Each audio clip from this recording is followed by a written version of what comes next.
All right, so this is a short story. As always, my nicks and scratches on the playground of Woodrow Wilson Middle School, Edison, New Jersey, 7 a.m., 1997. To be the biggest nerd in middle school sucks. To be the second biggest one is better, but only mildly. Trust me, I know. Your only true friend is the biggest nerd, but your greatest fear is being supplanted by him, of becoming him. Prakash. Prakash was Indian, slightly portly, and constantly turned phrases into perverted jokes in order to gain acceptance. Basically me. But he had a British accent, so as far as I'm concerned, we had nothing in common. But in the mornings, the playground was where we divided up, like various species at a watering hole in the Serengeti. And Prakash and I were often inseparable, playing catch with stuff we found on the ground. Currently, a dirty tennis ball that the far cooler children had determined no longer useful for wall ball. Just like our friendship, we'd start friendly, lobbing whatever projectile we found in the lazy arc, smiling as the other displayed a nominal amount of athleticism in catching it. Though our angst and general boyhood would always force our hand, and we'd progressively speed up our throws. Inexorably, we'd wind up whipping whatever we had at the other and shattering whatever flimsy rules comprised this loose game. Nerds 3 through 5 were considering joining us somewhere in the middle of this build-up when Prakash went into full whip mode way too early with the dirty tennis ball. The hurl landed a direct hit to my crotch area of my Oshkosh Bagash's chinos. Nerds 3 through 5 began to laugh maniacally. I could feel my grip loosening over my nerd number 2 status.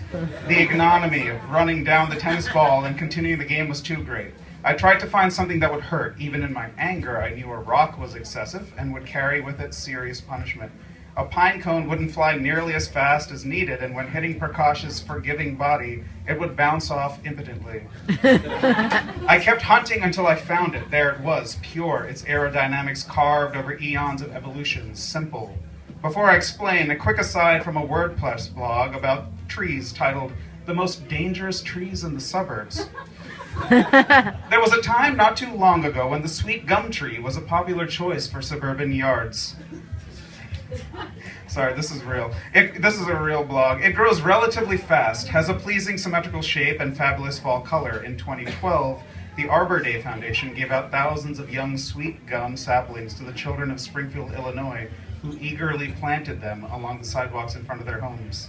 But today, the sweet gum has all but disappeared. The sweet gum's primary liability, according to Lazy Landscaper, yes, a real publication, are the thousands of spiny brown seed balls, gumballs, if you will, that it casts upon the ground, around the ground around it. These hard, brown, spiky balls can create some serious hazards. Not only can they wound you if you slip and fall onto them, they can also roll unexpectedly, causing sprained ankles. And don't try to run your lawnmower over them, and I quote, "As when airborne, they are as dangerous as grenades." As dangerous as grenades.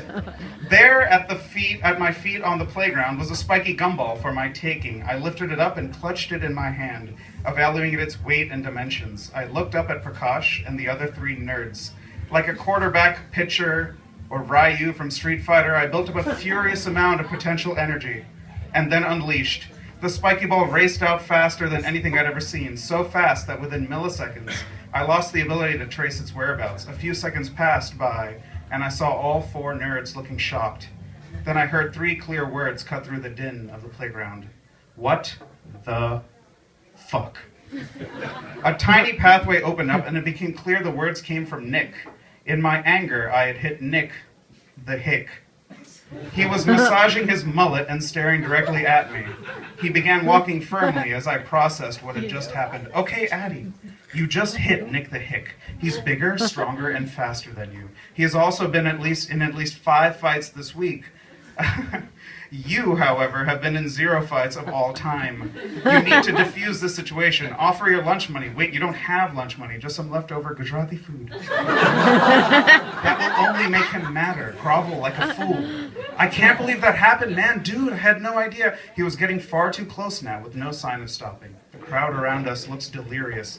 They won't accept it ending in a pleasant handshake and a laugh about how sweet gumballs travel way more erratically than one anticipates. It's too much attention. We're going to get in trouble at this rate. All kinds of obscenities are erupting from Nick. Some of them I haven't even learnt yet. I can't handle the presser. Shh.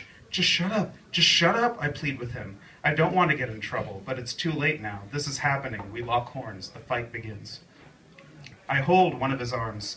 As he uses the other to swing at me, I began rotating out of his way. This continues 3 times, 4 times, and I realize I'm not getting hit, though a little dizzy with all the spinning. Gross, what the hell are you, dancing? Is the last thing I hear from a crowd growing very tired of this samba as a couple of hall monitors break up the fight. Trig, French, and a bunch of other classes I normally delight in now feel like completely different experience. Heard you fought Nick the Hick, says a girl from my honors classes. Days would pass before I processed that an actual girl spoke to me. In the moment though, all I can think about is what's going to happen next, and then it happens. Aditya Serenanadon blares the intercom, as if my family lineage could be traced back to the Jurassic period. Please report to the principal's office. Nick is already in the room as I walk in trembling. He looks comfortable, in his element. He's been here before. The principal asks me to take a seat. How about one of you tells me what happened today morning? I look pathetic and terrified. I'm thinking of a way to craft this story in a way that still ensures I will go to Harvard 6 years from now. I realize that no amount of smarts will help me keep this off my file. I start to shiver. The principal looks at me confused and takes out a tissue box that he didn't expect he'd need for a fight between 2 teenage boys. I'm about to begin when Nick launches. I'm just minding my business, right? Bam! I get hit in the head with this pine cone thing. I turn around and I see this kid looking at me. I walk up to him, right? He doesn't apologize at all. I say, dude, what the fuck? Oh, sorry, Mr. Andrews. I say, why did you hit me? And then this kid just starts telling me to shut up. Over and over again. Shut up. Just shut up. We were in each other's faces, so we fought. As I go over his story, I realize that nothing he's saying is a lie. Well, other than the fact that it wasn't a pine cone. I break down crying and grab 1, 2, 3 tissues consecutively. Harvard is gone. I'm supposed to believe that load of horseshit? Someone hit you with a pine cone so you beat up this nerd? The principal says as I look up with tears and hope in my eyes. You're getting the usual, Nick. Now both of you out of my office. We both step out of the room, and I think I've made an enemy for life. I immediately look at Nick once we're in the hall. Hey, I'm sorry, so sorry. And I'm sorry that I didn't apologize before. He gives me a look as if a fly was buzzing near his ear. Dude, who cares? But why did you cry? I would find out that the usual for Nick was 3 days of detention.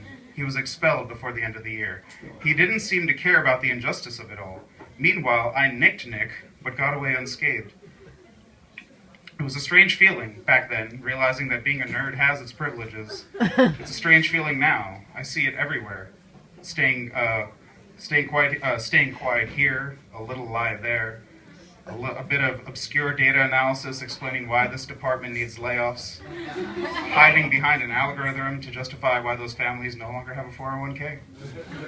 Over the last few months, there's been a lot of people like Nick that seem at odds with those like us here.